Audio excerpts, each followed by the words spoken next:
who are interested, that will also be in the chat, and please feel free to register and join us. We'd love to have you there. This event today is co-sponsored by the UW-Madison Institute for Regional and International Studies, NRC, and the UW-Madison Center for South Asia. And since I will be hosting and moderating today's event, I will begin by introducing myself just a little bit. My name is Sarah Beckham, and I am the Associate Director of the Center for South Asia here at UW-Madison. I'm a linguist by training, and my work and research focuses on the sound systems of South Asian languages. I particularly look at the ways in which the linguistic ecology of South Asia has been shaped by contact, so that can range from anything from trade to European colonialism to globalization. And one of the projects that I'm currently working on deals with dialect change and leveling in post-partition Pakistani Punjabi. So I'm very excited to take part in today's event and discussion on teaching South Asian history, and particularly partition through film. I would also like to introduce Essie Lynchner, who will be providing tech support for this event. Essie, if you could please introduce yourself and provide an overview of the event format for the participants. Hi, everyone. Thank you for the introduction. I'm logged in on both my phone and my computer as a backup for various tech reasons. So just so you know, the meeting today, this event today is being recorded, and the recording will be shared with everyone who registers. So links, everything else, don't worry if you don't capture it immediately. You'll have another chance to see it in a follow-up email that'll be sent tomorrow. Another thing to note is that though this meeting is being recorded, your face won't be recorded unless you actually speak up. And we have everyone muted. And we'll be taking questions, I believe, through the chat. So you won't be able to unmute yourself unless we decide later on to change that setting. So for now, if you can't unmute yourself, that's on purpose. If you have any questions for the speaker today, for Ria, for me, or any questions about Zoom and technology, feel free to put them in the chat. I'll be paying attention the whole time. And that's all I've got. Back to Sarah. Thank you, Essie. We really appreciate the huge support today. I would now like to introduce today's speaker, Dr. Ria Banerjee, who is an associate professor of English at Guttman Community College, CUNY. Her scholarly research focuses on British and European modernism and post-World War II film, and she's currently working on a monograph on spatiality in interwar British fiction. She teaches undergraduate courses in writing and literature at Guttman Community College and graduate film courses with the Film Studies Certificate Program of the Graduate Center, CUNY. Please help me give a very warm welcome to our speaker, Dr. Ria Banerjee, and I will now turn it over to her. Thank you, everyone. Thank you so much. I'll take a minute to share my screen with you, and I hope to give you something pretty to look at minimum. Here we go. So, hi everyone. I'm very pleased to be speaking with you this afternoon. It's actually evening for us here. It looks pretty dark where most people are, so maybe I should switch that. I'm very happy to be here this evening. Teaching about South Asia generally and the 1947 partition of India in particular is a subject close to my heart. And for letting me speak today about things I think about so often on my own, my deepest thanks go to my friend and colleague, Dr. Lori Ungama at Guttman Community College. And thanks also to Dr. Leslie Bartlett and Carmen Pitts and Essie at IRIS. And thank you also to Dr. Sarah Beckham, from the Center for South Asia for moderating. Here we go. This afternoon, I'll describe some of my experiences, I'll describe some of my experiences teaching community college students about 20th century colonialism and decolonialism using literature and a film like Deepa Mehta's Earth. I've divided this presentation into 3 main sections. After these introductions, I'll use the rubrics of identity, experience, and community to structure my comments. My intention in the classroom has been to induce comparative historical thinking in my students through a second-year course on 20th century literature and film. This means we study the particulars we glean from the literary and filmic material, of course, and we also ask how our learning about British colonialism in India bears upon A, students' own multicultural heritages, and as many of my students identify with Caribbean and Latin American cultures, as well as being US citizens. Also, B, we look at contemporary US politics and understand it relationally to ongoing global processes. If we, as instructors and teachers, want to combat the idea of regional or national exceptionalism, as I think we do, then I suggest that we embark cautiously in this direction of comparative, global, literary, and historical thinking in our classes. I might be preaching to the choir here. Still, I hope that what I have to say will be useful to you in your own practice going forward with course design and implementation. I'd love to get a sense of you, my mostly unseen audience. I see a few familiar faces here. Thank you for coming. Please take a quick 3-question Zoom poll and let me know you a little bit. I think you see that on your screen.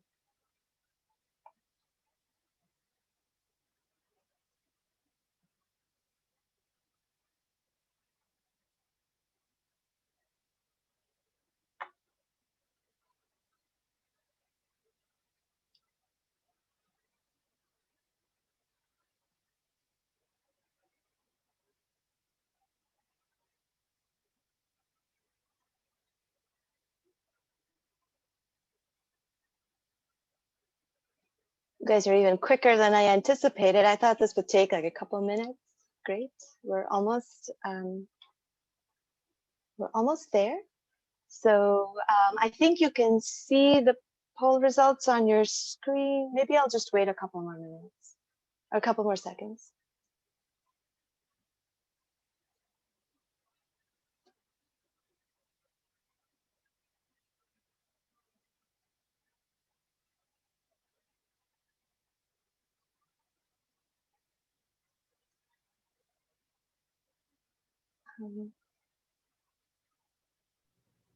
On my end, it's showing that no one's answering it, but it sounds like other folks are able to answer. I'm curious what you see.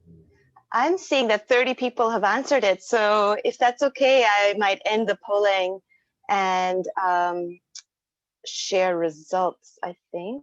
There we go.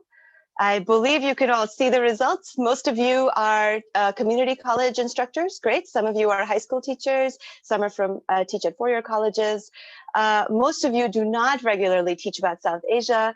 And it's like a 60-40 between whether you follow South Asian issues outside the classroom or not. Great.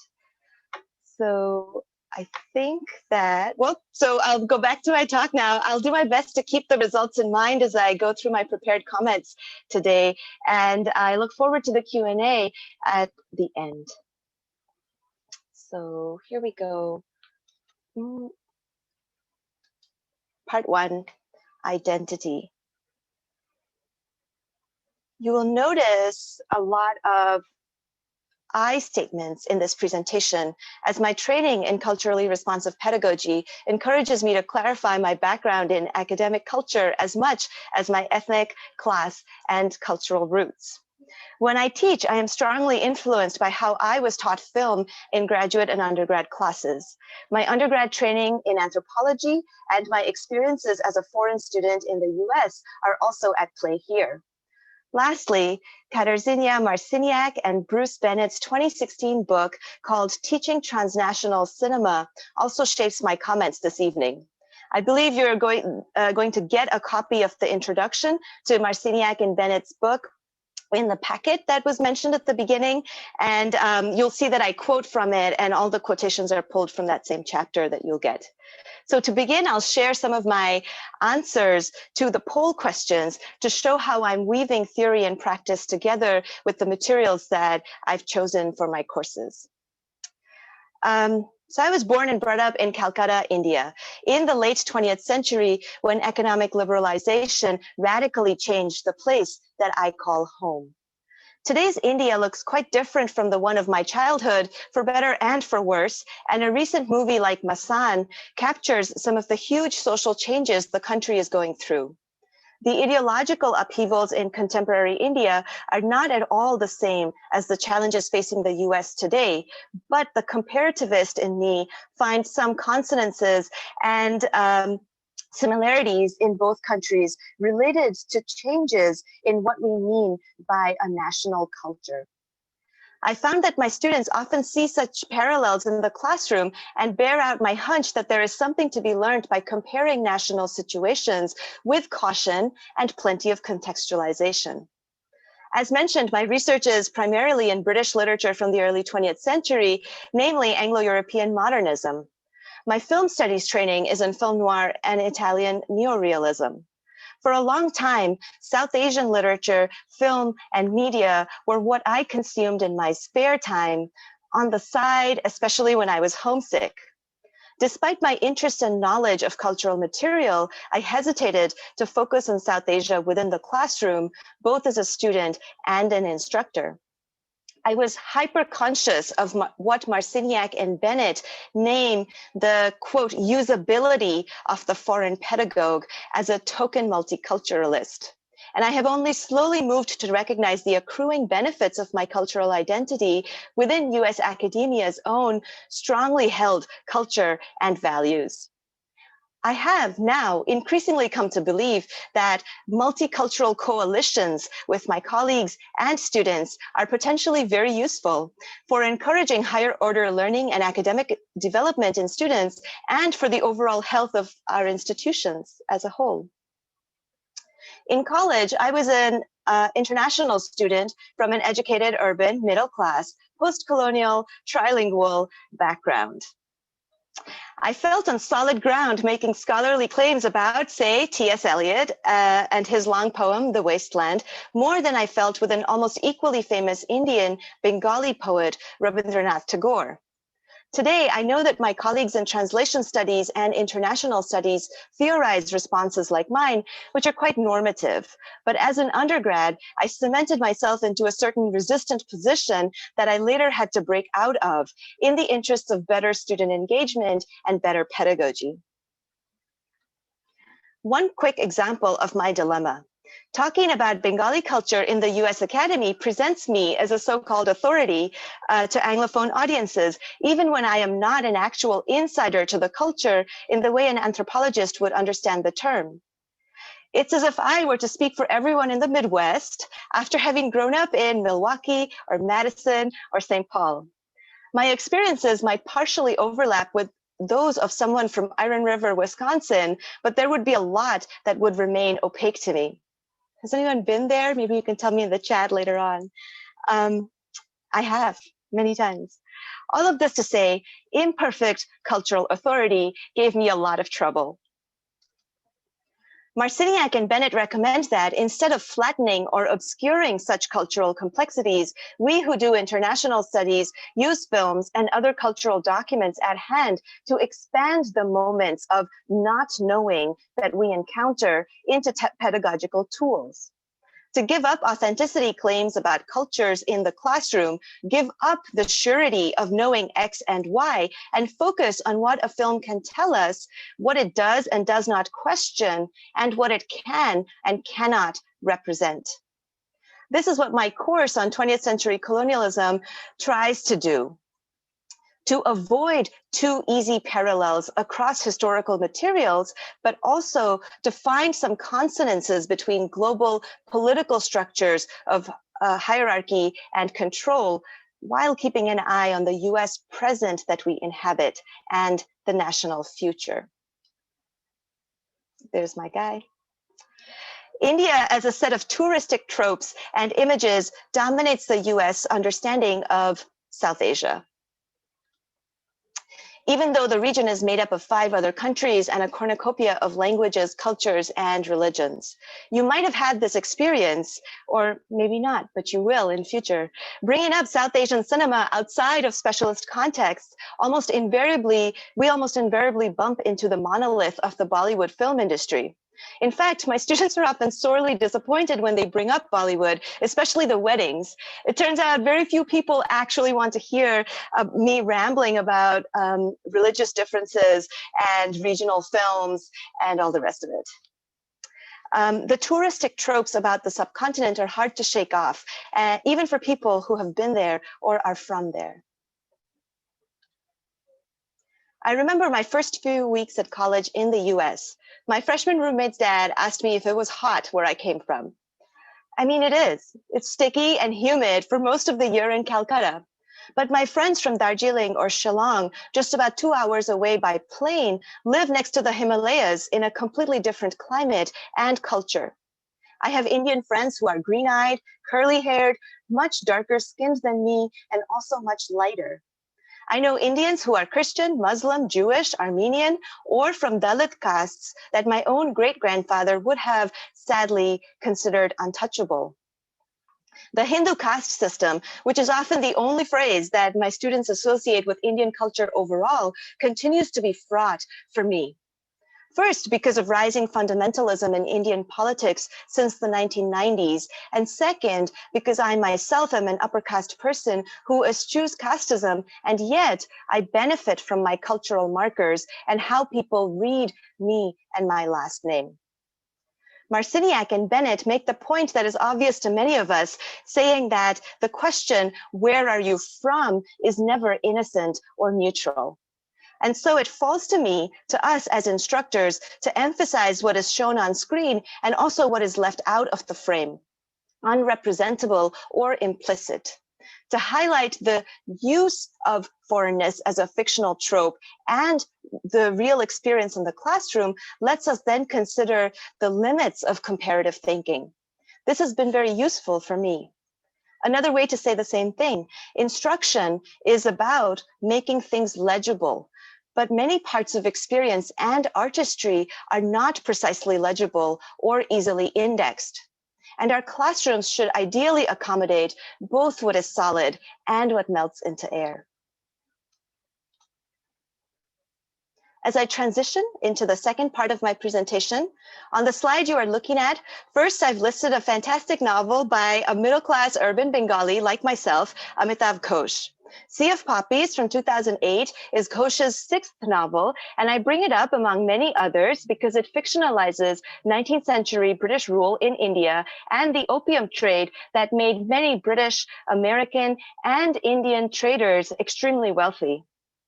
The British opium trade farmed widely in India opium, which was farmed widely in India and sold around the world, led to the Opium Wars between Britain and China in the mid and late 1800s. When students come into my colonialism course, they initially think of colonial history as something that happens over there in other countries, not directly concerning the US at all. In Sea of Poppies and in a number of other public talks Ghosh has given since, he insists upon the interconnectedness of US and world history. In my experience, we still tend to discuss US politics and history in isolation from global politics and history. I'm making a broad generalization, but I've seen cohorts of students struggle to connect something like, say, Joseph Conrad's novel, Heart of Darkness, and the transatlantic slave trade. The connections are there, but they're not necessarily obvious. And therefore, the connective work that Ghosh does in his novel, bringing together an Indian peasant woman, a British colonial administrator, and an American sailor of mixed heritage, this work is useful, unusual, and historically accurate.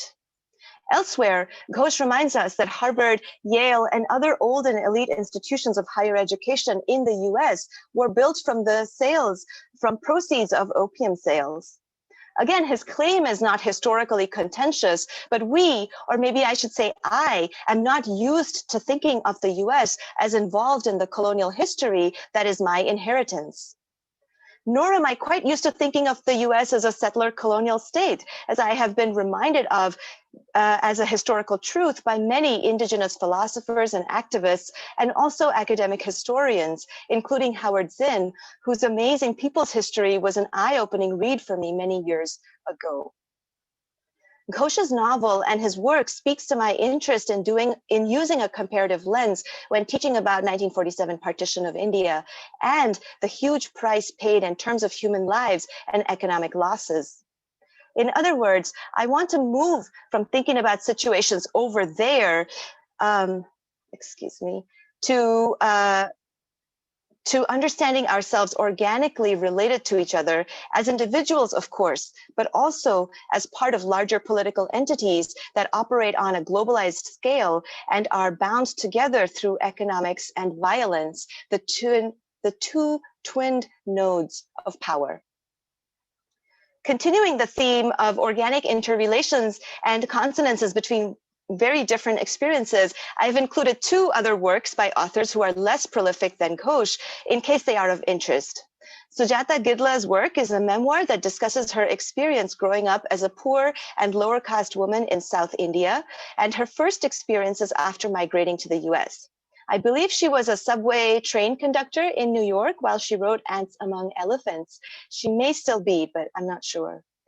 And third, I included Hansta Shekhar's book, The Alibasi Will Not Dance, as a recent Anglophone short story collection that discusses the experiences of overlooked tribal communities in India and takes up the stereotype of the dancing tribal, which might be familiar to you in other contexts, like outsider views of Black or Native American or African cultures. These are not films, which is my main focus today, but I know that our teaching careers take us in many directions, and I thought that some of you might be interested in these works as supplemental reading if you are teaching global Indigenous studies or otherwise doing work that builds towards the overall goal that Marciniak and Bennett name forming multicultural coalitions. Part 2, experience.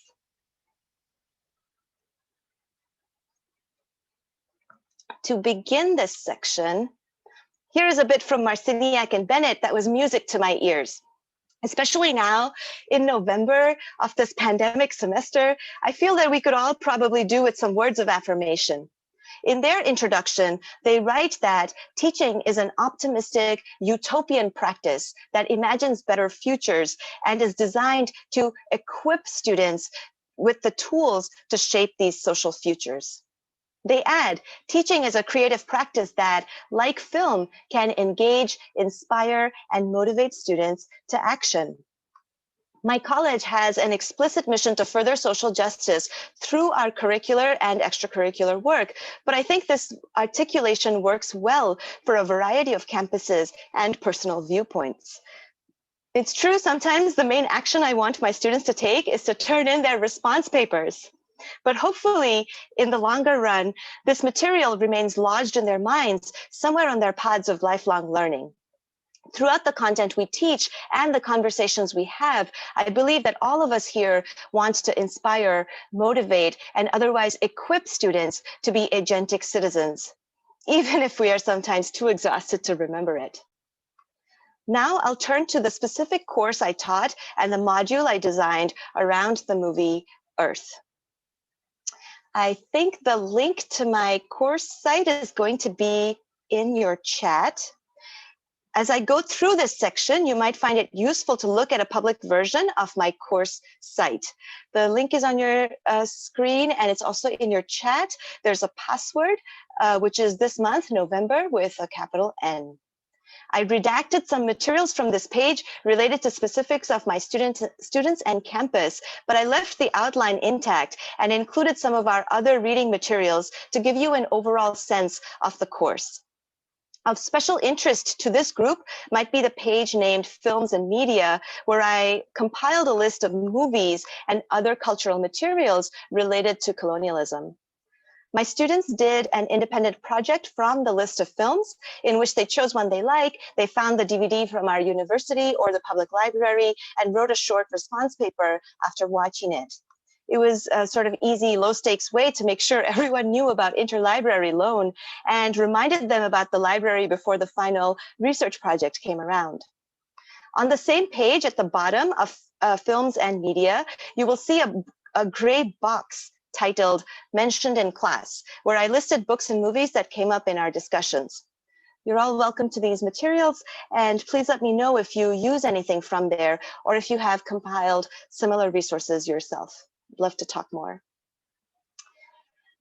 I mentioned earlier that I'm a literary modernist by training, and the first half of the 20th century is endlessly fascinating to me. Not to everyone, I accept that. One of the draws of doing specifically 20th century colonialism is, for me, the tumultuous changes from having established colonies globally through at least 2 major wars to decolonization and independence movements after World War II, leading then to implicit or soft colonialism via cultural, economic, and political influence, which became the hallmark of the last decades of the same short century. At the beginning of the 20th century, independence movements were already strong in places like India and Ireland until they were interrupted by the First World War, and Allied victory led to a brief period of consolidation when colonial control seemed almost unshakable. It's in this period, the 1920s, that the British author E.M. Forster wrote his novel, A Passage to India, which is one of the texts we read in my colonialism class. After World War II, the calls for independence from the subcontinent, from African nations, Southeast Asia, and the Caribbean became too insistent to ignore. The partition of India and the creation of India and Pakistan as separate states occurred in 1947, but only after one of the largest contemporary mass migrations. Estimates put it at about 15 million people moving from one side of the British-drawn borders to the other, with immense violence. Conservative estimates of the death tolls in 1947 put it at around 200,000 people, and researchers have claimed that up to 2 million people may have died in the rabid violence that fanned up amongst populations in the newly formed states. If you're interested, there are 2 excellent and readable pieces in the New Yorker and in The Conversation summarizing some of this material. I mentioned some of these numbers, 200,000 conservatively to 2 million people maybe violently killed, to foreground the human cost of partition, which some teaching materials continue to treat quite lightly. While prepping materials for my course, I've come across modules that encourage holding classroom debates about whether colonialism was good or bad, even though much of the violence of partition came about through governmental mismanagement and misrule.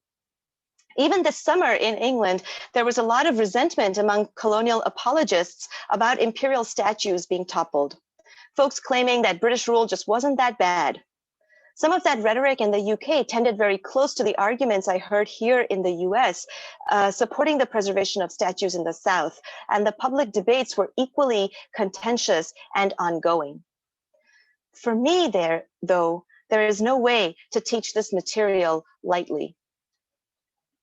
And I also feel it as an ethical imperative to talk and teach about these issues, not only in standalone courses for majors in South Asian or other area studies departments, but at the level of introductory courses for non-majors, where we as instructors can contextualize such historical events, among others, and place them on a trajectory with other state-induced violences, and focus on how that Foucauldian notion of biopower organizes and constrains our social and political developments.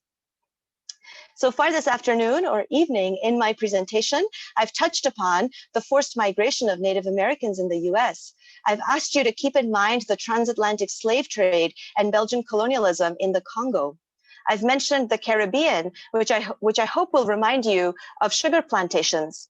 On your screen, there's Kara Walker, who made the Domino Sugar Factory installation a few years ago. And in recent fiction, Marlon James has a novel describing sugar plantations in Jamaica in the 19th century. I've touched upon opium trade in India, which did not precisely use slave labor, but was built upon the backs of indentured peasants who were forced to cultivate a crop they could not eat and starved for it. The image on this slide, Kara Walker's fountain, the Fons Americanas, and recent protests and counter-protests about statues insist on the question that also motivates my course, which is, where does colonial rule really end? Which historical atrocities can we say are fully over and done with? The anchor text in my course is an entry from the Stanford Encyclopedia of Philosophy on colonialism. I think if Carmen, I'm not sure if you would be able to put the link in the chat for us. Thank you. I think of this Stanford Encyclopedia article as a reading that serves as a theoretical cornerstone for the course, which helps students understand the level of complexity and research that I am asking for, and also offers new depths as they read and reread it for response papers throughout the semester. The essay also helps me organize many of my thoughts about colonial history into coherence. I've already outlined some of my early hesitations about teaching South Asian history and culture, and I find that the essay speaks to those concerns indirectly through its content. As you skim it, you will see that it begins with Columbus's genocide in Hispaniola and the condemnation of Bartolomé de las Casas. Subsequent sections discuss colonial apologists like John Stuart Mill, Karl Marx, and Alexis de Tocqueville, and include rebuttals from the likes of Denis Diderot, Vladimir Lenin, and contemporary indigenous philosophers. Despite the enormous range of its references, the entry is fairly accessible. Typically, each semester, some students struggle when I've assigned it, but breaking it up and returning to the piece throughout the semester has worked well for me and us. In my experience, it's easy to find too dense or too simple pieces on colonial history and philosophy, and I often struggle to find materials that are not too shallow, like a Britannica or Wikipedia entry, nor too complex for students who are sometimes just discovering that they like humanistic inquiry. For me, this essay is precisely at the level that I aim for, a bit of a challenge, but ultimately giving a broad overview that is not impenetrable. I could speak about course planning and teaching text ad nauseum, so I'll turn now to Earth. I'm glad to talk more about these choices in the Q&A.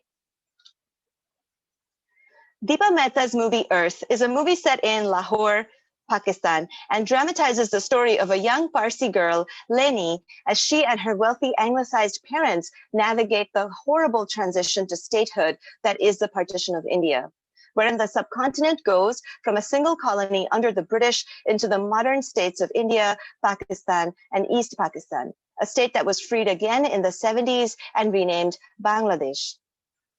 In an essay titled The Discomforting Legacy of Deepa Mehta's Earth, and this again, I think, Carmen, if you would be so kind as to drop the link in the chat. The essay is titled The Discomforting Legacy of Deepa Mehta's Earth. Bilal Qureshi writes in Film Quarterly that unlike many other films about the partition, Mehta's movie is, quote, brittle and difficult to digest. He means this as a compliment because the finite historical event continues to be difficult to digest for the populations of both countries. Qureshi and I myself think it is a real strength of this film that it doesn't make many concessions for a Western viewer. Mehta herself is a globally recognized Canadian-Indian diasporic filmmaker, but the movie is rife with small details about cultural customs and linguistic idioms that do not immediately translate for those who come to it with that touristic view of India as the land of yoga and palm trees. People say funny things to me, you know. For one thing, the movie is set in Lahore, although IMDb says that it was filmed mostly in New Delhi, in India. Even Mehta's choice to make the main character a young girl who is Parsi, which is a small religious community descended from Iranian Zoroastrians who came to India in the 8th or 10th century CE, points to the multicultural nature of the subcontinent, which has absorbed waves of immigrant communities for centuries. Particularly with the recent rise of Hindu fundamentalism in Indian politics, I appreciate Mehta's refusal to simplify some of that history for casual audiences. In terms from Marciniak and Bennett, her movie is very careful about the use to which it puts its foreign characters. It refuses to let Anglo-American audiences achieve comprehension and catharsis through simple identification with any main characters. If you've seen the movie, you already know that it centralizes lies, deceit, and emotional betrayal by the child Lenny and her favorite caretaker, Dilnavaz, who is played by the immensely popular Bollywood actor Amir Khan. The movie embraces unknowability as a central feature of the narrative because we never quite find out what happens to the character Shanta.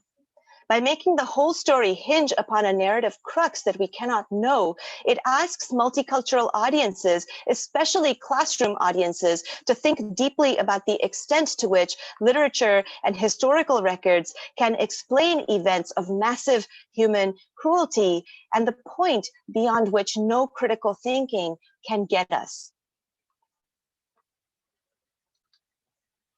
Now, I'd like to share a few student responses from To Earth. I know it's hard to read on the screen unless you have a really big monitor on your end. So I pulled some of the quotes from the screenshots into the yellow box in the bottom right corner.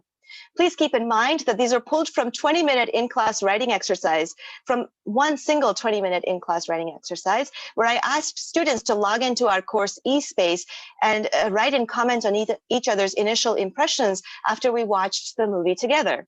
We had not talked about the movie before they wrote this, and I used their comments as a jumping off point for the discussion that followed.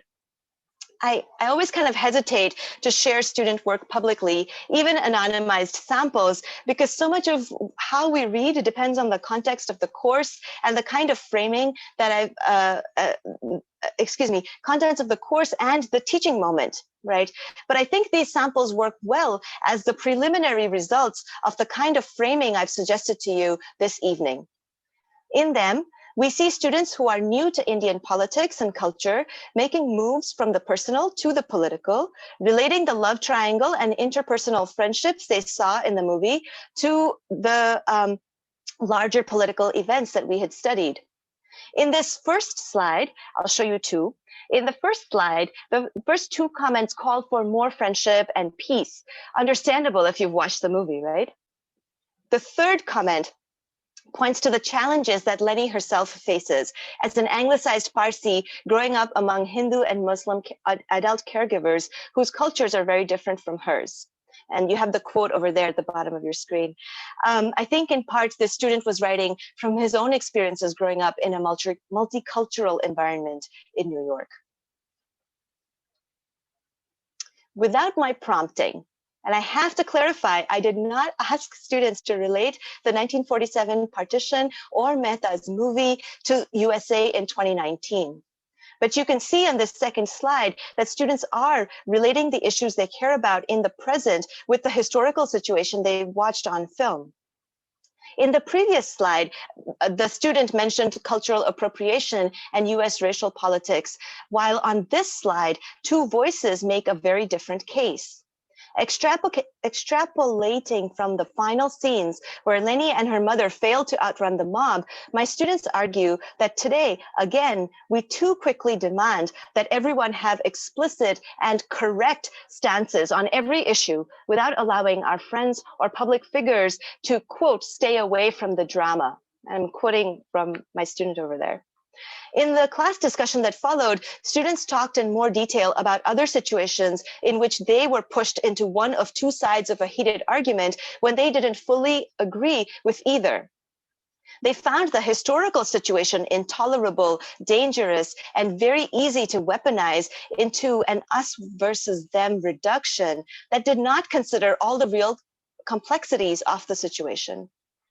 Do these comments remind you a little of Dave Chappelle's recent bit in Saturday Night Live? They certainly did to me. Many students wrote very feelingly about those early scenes in from the movie in the park, where characters of two genders, all ages, and 4 different religions were lounging together as close friends. That is the ideal that they wanted, that openness to others' differences, that delight in not being similar or boringly the same. Difference is where Shanta's love for Hassan originally springs from, even if it did not survive the polarized times that those characters lived in. And although it is easier to be depressed and hopeless about human actions, ultimately, many students wrote about wanting to be more bravely optimistic. As you know, Earth is a frame narrative in which the adult Lenny looks back on her childhood and the partition. In that sense, the movie itself calls for introspection, for mature reflection, and asks us to face our personal and public betrayals so that we might try to do better in future. This might be one of the most well-known or most quoted Baldwin extracts these days, but I thought it was appropriate as a summation for this second section as I head into the last part of my talk. Part 3, community. Change is difficult. Thank you, Calvin. But every day, in contrast to Calvin or Hobbes, I work with students who are trying to change their academic habits, working against themselves in some cases to show up for courses, do their readings, and push themselves beyond what they might have thought they would manage. I don't only have such students because many people come to us well prepared for college level work. But the ones who stick in my mind years afterwards are those who begin the semester in one way, change their mind, and end on a completely different note. As instructors and teachers, we all have those stories, right?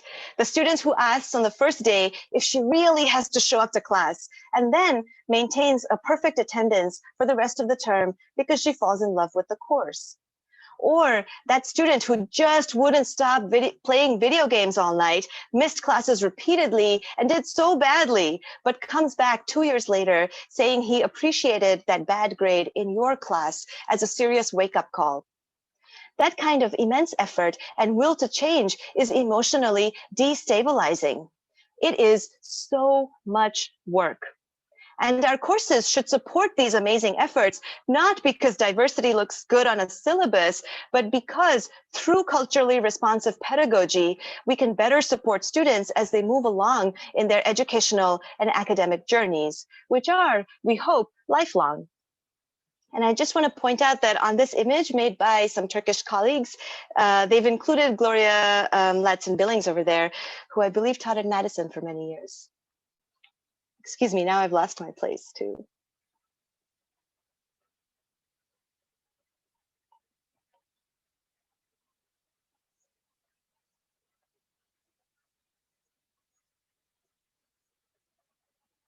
Now you really got a good look at my slide. The typical community college classroom is a rushed space. Our commuter students always have to run to work or back home or their next class or somewhere else. This rush is normal for me now, but it would have been unthinkable to me as an undergraduate in a traditional 4-year residential college, and I didn't much like it even as a new instructor. Then a few semesters later, I realized that I don't have to fight that rush. Students will run as they need to, but they carry away the ideas we offer them, even when that idea is not nearly as simple, clear, or formulaic as they might initially prefer. The community we can build out of multicultural, multivalent, and multi-directional classrooms produces a very different kind of engagement. Maybe even adds a dimension of effervescence or excitement to this fairly bleak material because of its concern with unwritten futures, that brave optimism that my students like to talk about. I'd like to end today with a series of questions that Marciniak and Bennett pose. The quote is there and you'll have the chapter later. They suggest returning to these questions routinely as part of our teaching practice. For me, these are excellent provocations that echo the basic principles of a number of fields with which I am familiar and becoming more familiar. For example, feminist literary studies, film studies, indigenous studies, as well as culturally responsive pedagogy. They ask, how can we practice diversity without patronizing others? How can we present diversity in a more complex way without flattening or reducing it to complacency or sameness? And how can we appreciate difference without exoticizing it? Finally, they challenge us to embrace the variety in human cultural expression, to use knowledge and practice for the benefit of a diverse society while promoting productive ethical engagement. This feels like the right note on which to stop for today. Thank you for having me here. Thank you very much for listening, for attending, and I hope to hear from more in the Q&A. I really appreciate your time.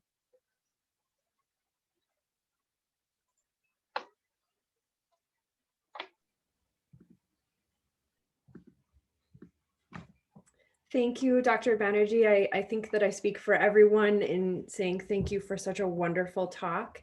And if we've got some questions, we can go ahead and begin the Q&A. Looks like we have one. Okay, we have some comments. If anyone has any questions, please feel free to add those to the Q&A, or you could even unmute yourself and ask our speaker directly.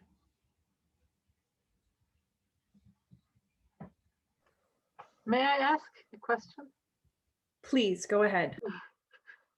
Thank you very much for this wonderful presentation. I watched parts of it. I teach ESL, academic writing before English 101, and I have many students from India and Bangladesh in my classes. I would like to, if I use social justice issues in my class, and if I would like to include colonialism, I'm a foreign language educator, second language acquisitions expert, I would say. If I would like to include colonialism in my classes, where should I start from? Is there a short essay that we can start to pre-write? And because I use this semester, I'm using Richard Rodriguez's The Achievement of Desire, and my students from South America, they can identify themselves. But how about my colleagues in literature? They always talk about colonialism. How can I get that integrated in an ESL, the course before English 101? I have a few responses to that. I'm sorry, I wish I could just pull a text out and give you an answer right now. Here you go, this will work great. But firstly, I think that for the level of student you're talking about, and also frankly, the learning outcomes for your course, I think it might be helpful to look in places like sort of like the New Yorker, or that kind of level of writing, right? Where the essays are a bit longer, but they're also written at a fairly accessible sort of level.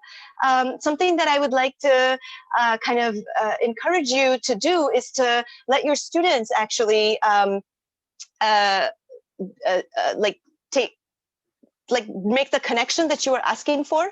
So you might be reading something in the class that is very specific to one part of the world, but I often find it's very productive when I ask the students, hey, what are some analogous situations that you are familiar with in your culture? And this is kind of where I was coming from at the beginning of my talk when I mentioned that it's not really always, I mean, it's just impossible to actually know everything, right? And if I, as in the classroom, if I give up my role as the person who knows the answers, and I ask the students to make the connections for me, you know, in a course like what you describe, your interest is really in their language, right? How they're speaking and how they're writing. So you are the expert on that, but they might be the expert on how they interpret their own cultural background. So I have the opposite issue where I know more about the subcontinent than I do about South American history. And I sort of have the reverse where I ask students, hey, what are you reading? What are you listening to? Why did your parents come here? And what is the history of your background? Bring that into the classroom and think about that in parallel to the material that we're talking about. Okay, thank you. Of course, thank you. Great, thank you. We have another question from Michael Liu. Has there been any adjustment to your approach or assignments since your institution moved online, if your institution went from being taught online or being taught from in-person to online? So yes, thankfully, CUNY made what I consider an excellent decision, and right in March moved entirely online. And we are continuing to be online for the whole rest of the semester and year. you might have heard that New York was a pretty horrific hotspot, and I was very grateful for that decision. The course, when I described it, it was actually from fall 2019. So it was, happily, we were in the classroom together.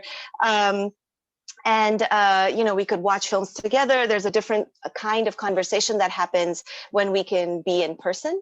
I would say that, well, I haven't taught this course this semester, but I was teaching another version of that class as a hybrid in the pandemic semester, which is spring 2020. And thankfully, because my course was a hybrid course, I mean, I don't have a cool answer to your question, unfortunately. We just kind of switched everything online and carried on. So some of the readings that I mentioned, like, we read E.M. Forster's Passage to India, which, many of my colleagues kind of tease me, like, where do you find these people and why are you making students read these books? But, their Passage to India is currently out of copyright in the US. So I was able to find a PDF of an old version from the Internet Archive, and we used Perusal to kind of read it and annotate it as a class. So, sorry, I don't know if I answered the question, but that's what I got. Thank you. We have another question from Jamie Sparks. Jamie says, I think you said that you showed this in class or perhaps synchronously. How do you feel about having students watch this or other heavy or complex films on their own? I don't immediately have a response to that. I think it's a pretty good question. But without really having a very prepared answer to that, I would say that my students are pretty tough, and pretty much anything that I can throw at them, they have access to that and more. So I don't worry a lot about the material that I assign to people. I'm pretty upfront in the first weeks of the semester that some of this material is going to be pretty difficult. Usually, I mean, I've never had it. I can only think of one example, like from years ago when I was teaching Intro to Film, and I had a student say that she just couldn't handle Waltz with Bashir, if you guys are familiar with that movie. It's pretty old. It's an animated movie, and it's pretty violent. And I just came up with a different assignment for a film assignment for that student. But typically, I have to say my students are stronger souls than me in many cases. So. Thank you. We have a question from Cassandra Barnes. Cassandra says, thanks, Ria. You made a comment regarding student difficulty in connecting cultures. I was also thinking through the difficulty that exists with students connecting to the continuity of historical social issues. An example would be moving from partition to the pogroms of 1984 to current experiences of Hindutva.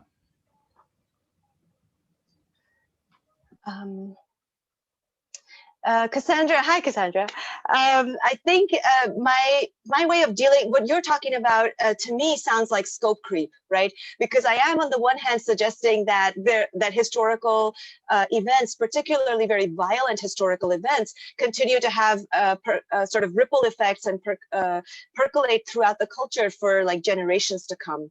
On the other hand, we have one semester and there's only so many times we meet, and students have to write some papers and get their grade and get on with their lives. So my approach has been to be very, very mindful of my own habit of scope creep. So if we're studying partition, I mean, you can see from my course website that I was very strict about like stopping talking about India with the movie with the movie Earth. Fire is the other Deepa Mehta movie. So we read E.M. Forster, which is talking about India as a colonial state, and then we ended with the Mehta movie, and then we moved on to a post-colonial Caribbean with V.S. Naipaul and some poetry as well, Derek Walcott. So like my course cannot answer every one of the students' questions. And I very explicitly try to frame the work that we're doing as things that they should be following, or if they like it, keep looking at these things because they are endless. And especially when students read the Stanford Encyclopedia thing about colonialism, they can tell that there is like way too much material for one class. And I talk to them about the libraries full of books that exist on these things, right? You can't stop this learning. This is only the first taste. And my class isn't trying to be completist. It's trying to be an introduction. And that's my take on that. Wonderful, thank you. We have a handful of questions, but we only have a couple of minutes left. So I will ask one more question from the chat, and then if others would like to hang around for a little bit, perhaps we could stay just a few minutes longer. So this question is from Amy Beth. Good evening, Ria. I wanted to invite you to comment on the impact of students when film is the medium that delivers discovery of people in their lives that are previously unfamiliar to them, as compared to how they reflect that discovery through the medium of literature. And brava, phenomenally rich presentation and show of your teaching strengths. Thank you, Amy. That was very kind of you.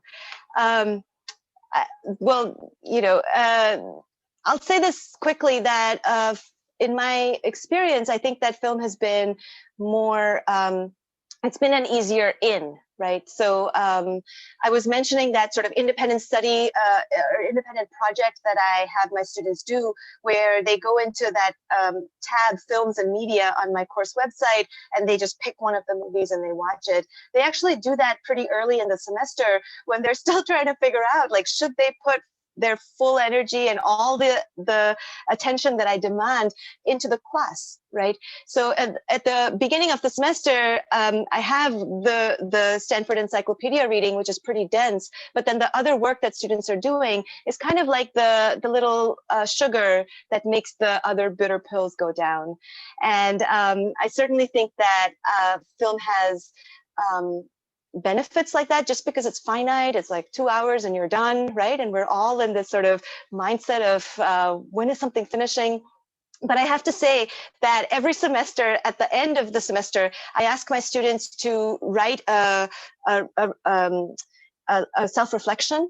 And in the self-reflection, one of the questions is throw out any one of the texts in the course, right? Just get rid of it and tell me why you absolutely hated reading it, and like explain your reasoning for that.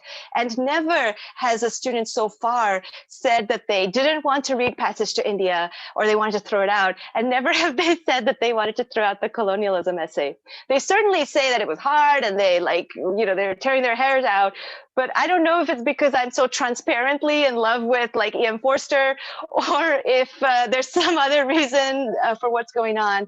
But I do see that my students repeatedly mention like, oh, something else I didn't like, but they've never really questioned the 2 longest readings that I've given. So I want to say films are easier, but my heart is with literature, of course.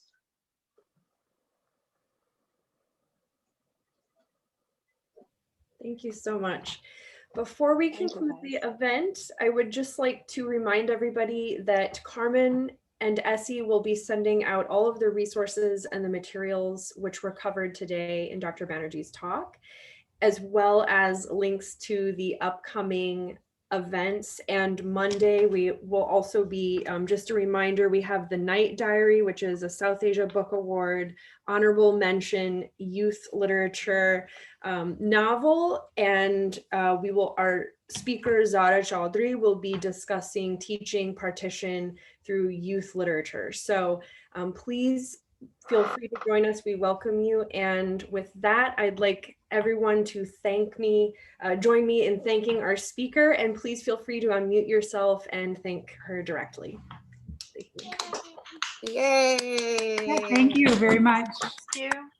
Thank you, everyone. This was really fun. Thank you. Thank you. Thank you. Looking forward to getting the material.